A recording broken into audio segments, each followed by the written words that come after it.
Hi everyone, welcome back to RSBOneStop. In our previous part 3 of payment schedule, we have seen how to calculate tax amount, total amount, and to prepare payment setup, etc. In this fourth and final part of payment schedule, we will see the remaining part of payment schedule template preparation. Without any further delay, let's begin. Firstly, once the debits are updated into the debits sheet or tab, we need to remove them from the actual payment schedule, as they will be collected directly by the supplier. To delete the current row, either select the complete row from the left side, or use Shift plus spacebar to select the complete row, then press Ctrl plus minus and to delete the row. As we have changed to a table, we cannot delete multiple rows at the same time. Usually, we need to copy the suppliers into the Payment Setup tab after updating debit entries into the Direct Debit tab, and deleting the entries of the Direct Debit supplier.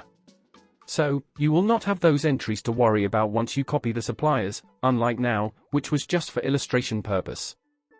Let's update credit data from Payment Schedule.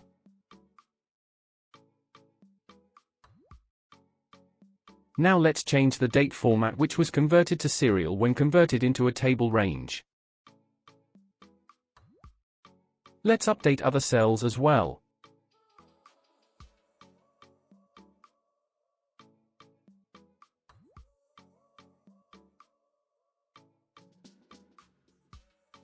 Now let us update the collection date as we have used the credit in this schedule. As you can see, the status is getting changed and also the color as we update the date.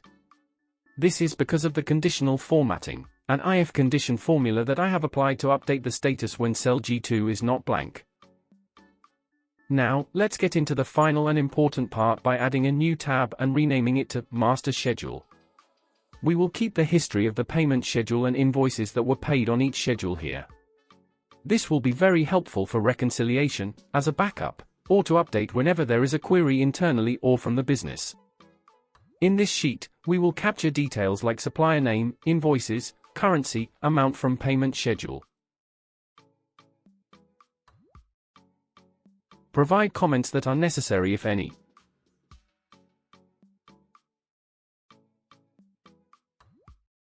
And finally the schedule name or number to identify the schedule and corresponding payments.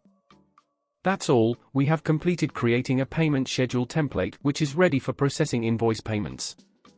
Hope you found this video useful, and do watch the other parts if you missed them. Thanks for watching. Please like and subscribe to the channel for more videos like this.